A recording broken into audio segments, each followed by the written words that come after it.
We are starting the final descent on the classic run of the Forge Out Fiesta second run of 2020.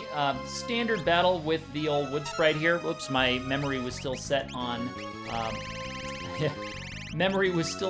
Flea from the Thief. I forgot to move Mug into her first set. That's kind of sad. No problem though. That means we'll probably miss out on a little bit of damage. Right now, the Knight has the Defender Sword, but let's switch back over to the Excalibur until we get that sweet Ragnarok that's sitting down at the bottom of the dungeon here. Ooh, sad we missed. So now we're going to try to attack with the Chicken Knife. All right, we did get it off. Of course, the Mug is much better. Ouch, the counters are painful. The drain counters are always going to be painful with Wood Sprite, sadly, or Calofistery, or Calopistery. This is another awesome sprite in this game. Yeah, I'll take drain counter attempts at 2,000 damage. Not as happy about him, I guess, on a kind of a simple little chicken knife hit. Let's go for Holy and see what happens with Holy. Instead of having the white mage just kind of hang out back there. Let's have some... Yeah, there we go. That's the stuff. What does Flare look like? Usually the boosted elemental spells are a little bit better, but if you have an enemy that has no elemental weaknesses that you have access to and has some magic defense, Flare is good because it chops that defense up. Either way, this party, all four of them now have access to big damage, which is really nice. Getting Holy for the white mage is a game changer, but you know, the black mage has the big level spells, either the elementals or Flare. The thief has had the chicken knife for a while, and the knight with double grip, generally your knight has access to good damage throughout.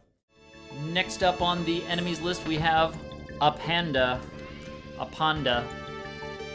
Pretty standard name across all the versions. Weak to fire, just like his brother Biblos was. Looking at our endgame equipment here, we have the Sage Staff on the White Mage, 2 Mirage Vests. Again, I didn't switch from Mug on the Thief. This guy also has a nasty drain counter. That's too bad. What does Holy do? A Panda has some funky counters. He has some summon magic counters, and there's a few things that he can do. I don't know if he has one specifically for Holy. Look at that. That drain was exactly enough to take out the poor Black Mage, or the poor Knight. R.I.P. Fire 3 is going to do wrecking amounts of damage to a Panda. There we go. That's going to be my best source. Okay, finally we have one that missed. Finally we have that missed, or a drain. This guy's been really, really pounding with those drain counters. I think it's worth doing Holy. The by the book version of this fight would be everybody healing and just the black mage dealing your damage. Whenever you have something that does counter damage, that's kind of a smart way to do it if you don't have a party that has really, really good damage output. I'm gonna have the Thief hang back actually, just for a second here. Let's see what the Knight does. Yeah, 24. Okay, it's not bad. I reset the Mirage Vest anyway on her, and that was indeed enough to do it. So, not an optimal battle. We did have to use an item to refresh because we were doing some of the lower damage. There's the Soot Drop from a Panda. We don't need that. That's a ninja throwing item that is actually a trick where it doesn't really do anything. It does very little damage. Up next is Apocalypse, or Azul Magia. We're rolling right along. When you have access to a variety of attacks like this party does, even with the natural restriction, these bosses generally go pretty quickly. I was prescient enough to put the Mug, or the Capture ability, onto the Thief before this fight, so Ferris can do reliable damage. That Chicken Knife, by the way, is still not fully powered up. It is about 110 or 111, I believe. We're going to go to the Bio spell. Let me make sure that's Bio. Yeah, it is. Bio is also boosted by the Wizard Rod, so we're doing fine there. Cool. Although I wonder if Flare will do better than 34. I'll actually try Flare next. He should... level halved. That's okay. I have to remember to try Flare next. So the Chicken Knife, I'm kind of timing it so that it gets full power or very near full power as we get all the way down to the bottom. So I didn't do any chicken knife grinding. Let's see if it does better than 34, this flare. Yeah, no, it does not. So hitting into the weakness is better than flare. I suspected that might be the case, so that was a curiosity flare. Nothing to steal. I already did get something. Looked like maybe an elixir. And this guy's not going to end up getting very many turns. Let's go back to bio here and see if that 34 is enough to finish him off. So after a few more escapes, I've been running from basically everything down here in the void. I don't know if I can rely on like 20 more runs or escapes naturally, so maybe down at the very bottom there I will do a little bit of escaping. You can actually grind escaping on the Shinryu battle on the chest if you need to. So anytime you have a monster protected chest, you can grind escape. So maybe I can grind some Shinryu escapes out before I fight the battle. That would be pretty funny. Anyway, on we go to Catastrophe. I'm gonna just keep it rolling here. We're gonna cabin up. I'll do a quick save. I'll leave everything basically the same. I don't think I will need anything silly like, you know, like maybe I'll do shell on the thief or something, so my white mage and black mage might pass away. But I think I'll do that. I think I'll do shell on the thief.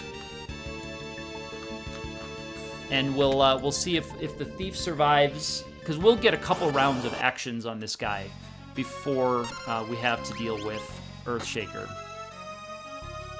And we actually might have enough oomph to take him down. Now, if I can remember which one is shell, I believe that is shell right there. Probably good practice. That is shell. So that will half the damage of the Earthshaker when it comes. I don't have easy access to float. Yes, you have charm on. You can charm some of the enemies that do the floaty stuff, but that's really not necessary with this one. I think that's an elixir. All right, there's Earthshaker. Let's look at the damage. And ooh, looks like the white mage actually does survive, and the knight will barely survive. Black mage is the only one that's going to hit the floor. So now just a round of all-out offense should be more than enough. This Catastrophe only has, I think, about 18,000 hit points total.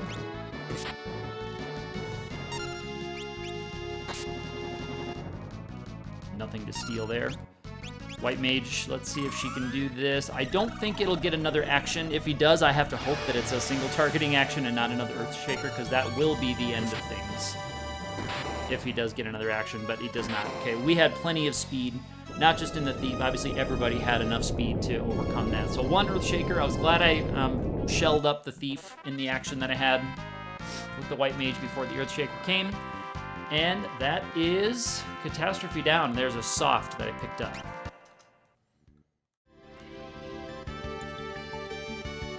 Here we go again with Halicarnassus. We defeated Halicarnassus earlier. I did not come back and save because I was a little bit too confident about landing the death attack or the doom attack on Twintania, and we did not get there. In my 1 in 5 shot to miss, it missed, so pretty sad. That's okay.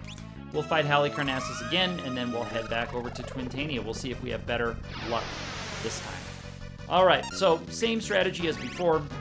Again, I'll mention that some people come in with everybody in frog status with the hope that Kurururu will turn everybody from frogs back into their characters. I talked about why that's not my favorite strategy. You're seeing it here because if you have the haste shoes on, you can get one full round of actions in, and in some cases there, you can actually get that second round of actions in.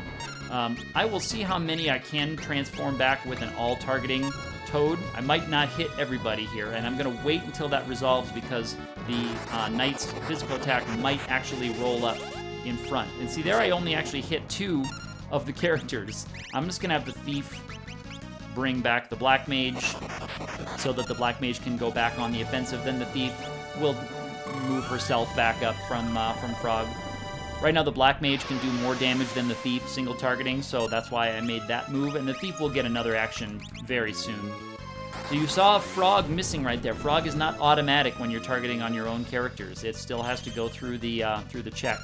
unfortunately. So now the Thief is really kind of out of commission. It's going to take 2 actions for her, one to bring herself back from Frog, and the other to move herself to the front row. I'm not going to worry about the White Mage in the front row. That's not a big deal. I'm not super scared of Halicarnassus targeting a physical or critical attack on her. If it does, no problem. But we're doing plenty of damage. So now the Thief has to jump up to the front row. And I believe the Thief is now back in action after bringing a couple characters back from Toad status and moving herself to the front row again. But meanwhile, Holy and the Fire 3 have just been wrecking Halicarnassus. So that is that. Here we go. The AP to me, by the way, is useless. My characters got mastered. I didn't really intentionally master them. They just got mastered in the course of this. Let me look at my hit points. I believe everybody's okay still. So I have a 80% chance to land the Doom attack on Twintania's form. I thought it was better than that, but he's level 30 at form change, and so it failed the level-based attack. There's no magic evade there, and Doom's accuracy is 80. I thought it was 90, so I thought that the odds were a little bit better. Upon looking at the algorithm's guide after the last one failed, I wanted to see exactly how accurate that is. I don't think I've ever seen it straight up miss like that. It's pretty surprising. I don't think I've ever seen it hard cast like that and straight up miss, and I've played through this game a lot, so I thought the odds were much better than 80%. So here you can see we're going to do the same strategy we did before. I'm going to put Shell on the Black Mage because the Black Mage is the only party member that really matters in this fight. Everyone else is just going to hang out, and we're in a waiting mode here. Okay, so a physical attack there. That's interesting on the White Mage. I'm just going to do Cure 3 on everybody. We'll just keep that train going. So that means we missed out on, I think, the Snowstorm.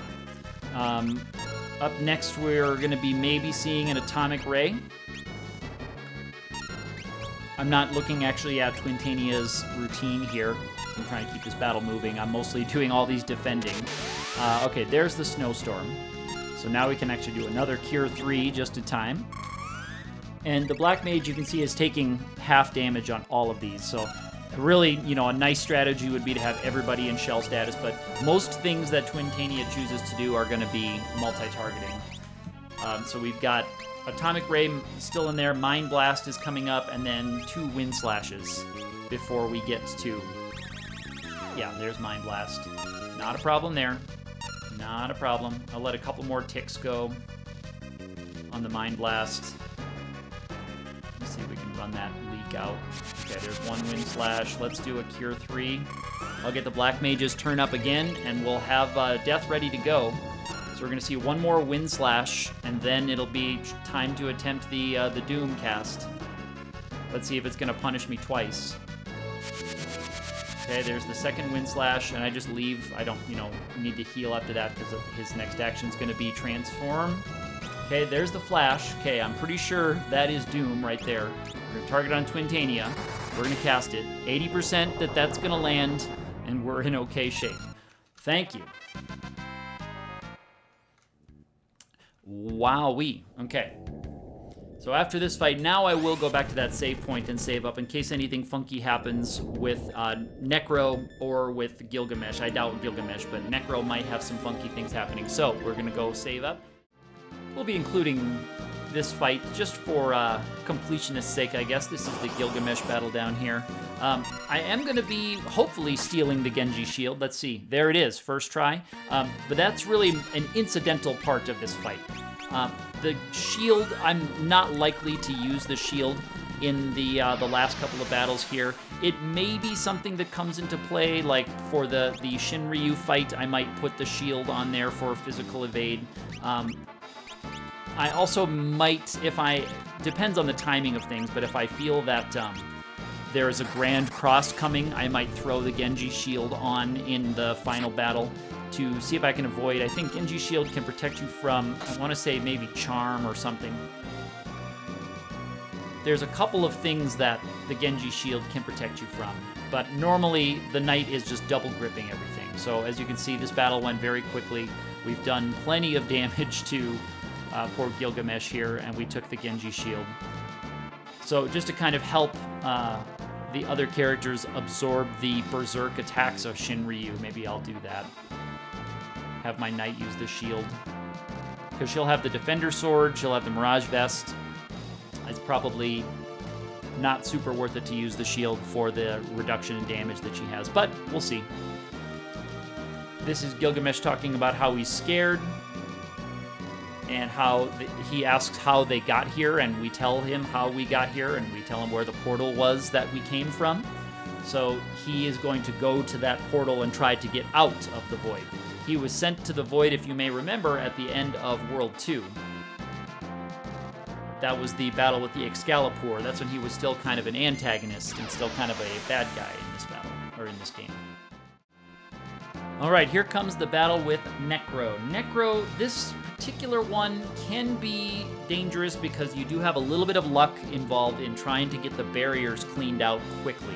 So what I'm going to be doing here is in the first round, I'm going to be trying to get Reflect cast by my White Mage. I wanted to look up her agility. Yeah, so she should get an action before Bart's, which is good because I'm going to need to try to bounce a single hit KO spell off of Bart's. I need to check the barriers. I need to check the barriers statuses here to make sure that Doom can get them. Yes, and Doom indeed can get them. Not a problem. So I'm going to be trying to bounce a Doom off of my reflected character. The problem is that, sadly, it chooses a random target, which can include Necro himself. And Necro is an invalid target, so you can be bouncing these spells off of him all you want, and you're not going to make any headway. Now, these guys have 8,800 hit points each, so I'm going to have the Thief and the Knight actually try to beat one down while I'm trying to bounce spells off of the other ones. And hopefully I get lucky here, and we can do something fun. I'm going to cast Reflect on my Knight, just to make targeting a little bit easier. Here we go. So Black Mage is going to target Doom on the Knight and hope that I hit one of the barriers and not the one in the front row there that we are beating up. So that is a perfect start right there. One barrier down, and the other one is roughly half on its way to hitting the floor. Now I have to hope that my next Doom lands on another one of the barriers because I don't believe we're going to actually stop them from getting an action, which is unfortunate. So I'm going to put Shell on my Black Mage just so that the Black Mage can hopefully stay on his feet to do another casting because these guys are not good to leave around. The first action there was Necro, and so their Doom bounced but did not land, sadly. Now, let's see if that actually takes that one out. Cool. So two of them are down. I missed a Doom, and this is going to be a Holy. Now, those guys have a special thing that they will target Holy, or they'll target some big single targeting action first. I believe that's a Flare, isn't it? Yeah, that's a Flare. And let's see if Shell will actually chop that in half. I think the Shell will. Yes, the Shell will chop the Flare in half. Thank you very much. Okay, I like that. So let's bring the Thief back. Yeah, let's bring the Thief back. This is the Arise spell. Because the Reflect barrier is still valid on the Knight, I can tell by the color. We're going to have the Knight and the Thief go to work on the other one in the front row. Okay, all right, there we go. So now the Knight will target another target. Let's see if it targets the back row. No, chose a random target. So there's a fringe case of being able to hit an invalid target with that, because it chose an invalid target. That's very interesting. I like that. That's really cool. Okay, now we got to get serious. I'm gonna put Shell on. Oh, you know what? I will not even do that. I will heal the Black Mage back up. We'll just do a Cure 3. I can't do an all targeting because the Knight there has Reflect Shield. Ouch, that's painful. The Reflect Shield went away just as the Black Mage was about to get the action to try to bounce that Doom spell. So the reflect shield was up when the white mage had her turn, and then it went away between the white mage's turn and the black mage's turn. So this is taking a little longer than I was hoping. Hopefully we don't see anything too nasty. Okay, single targeting, that's not bad. So now we have a 50-50 shot that it's going to target the one that I want, and then we'll see if it actually lands. Okay, so there it went the wrong way. It targeted the invalid target, and you actually can take that, but it doesn't do anything. It doesn't permanently take him out at all, sadly. So, all right, where are we now? All right, so she needs some healing, so let's bring her back. Back to full. The reflect shield is still up for now. I should be another round or so that stays up. Sadly, that one's in the back row, so it's not taking the kind of damage I would like. Here's another 50-50 shot. Let's see if it lands where it needs to land. There it goes. Okay, so now the barriers are gone. Necro is weak to every element in this game, and he's going to cast Darkness on a couple of our characters, which is actually a little bit icky that we can't use the regular old Izuna on the Knight. So it looks like, yeah, the Knight and the Thief both got hit.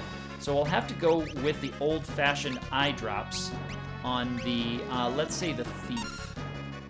And I'm going to let this action resolve, because right now the Thief is in darkness status, so there we go. And look, if my Black Mage gets an action, my Black Mage can... I'm just having my Black Mage stay on the damage train. We're going to go with the boosted Fire 3. The Knight can take her own eye drop, I suppose. Because the Knight will have access to good damage because the Excalibur is Holy Elemental, and this guy is weak to every element, so the only one without a boosted attack actually is the Thief. We may be able to change that. We could put the Air Knife on the Thief, I guess. That might be an interesting thing to attempt and see. But here's the Holy Spell is going to do huge damage. And then we're actually going to, on this battle, we're going to try to get that steal from Gilgamesh. We're going to try to get the magical Genji armor. We're going to see if it works. I hope that we can. We're going to get a good few attempts at it anyway. Genji armor is the most relevant piece of gear. The helmet and armor you can both use on the Knight in the endgame, although the Mirage Vest pretty much nullifies that. Oh, that's right. I was going to try the Air Knife and see if that does any more damage. I'm not sure it will. Yeah, than the Chicken Knife. The Air Knife, just its attack value is so much lower that even into the weakness, it's not anything too impressive. All right, and here comes Gilgamesh. Now, I wasn't anticipating getting extra Mirage Vests, so I'll steal the Genji armor. I don't know if I'll decide to use it in the final battles or not. The Mirage Vest might be too valuable because of the ability to just stay vulnerable all the time. If I something like Grunge,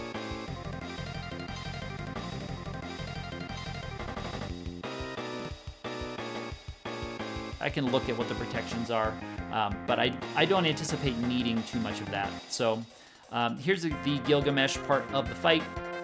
If we can get our successful steal from the Thief, then we can just kind of hang out. Let's just grab it. Let's see if we got it. Yep, Genji armor right there, first try. So now we set the controller down, and we can take a little break.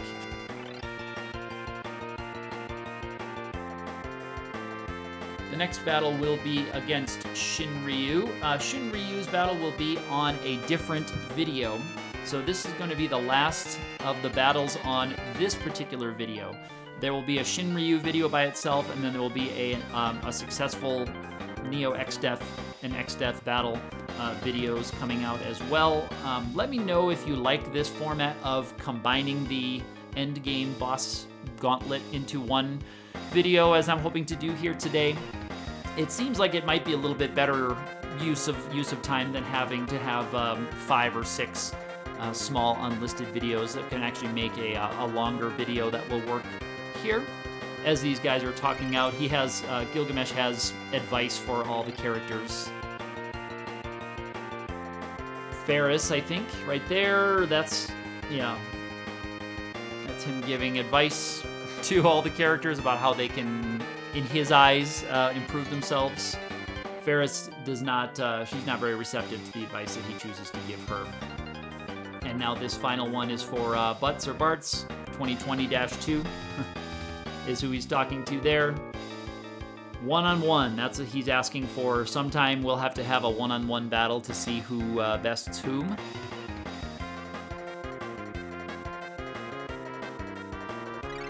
And so those are, he's using not elixirs on himself, but I think it's called recovery. It's just it's a move that enemies have, so he has a big pool of hit points, so no matter what Necro does to him, he can't actually take him down, because he keeps using that recovery between his lines of dialogue as Necro is targeting him. And this is where he says, "That's my line," and then he uses Exploder. Exploder does the max damage, and that it triggers whenever Necro is below 9999, so that Exploder will, no matter what, do the finishing amount of damage. It's actually pretty interesting to see how it's coded. So that's it for this video. Stay tuned for the Shinryu and X-Death videos coming soon.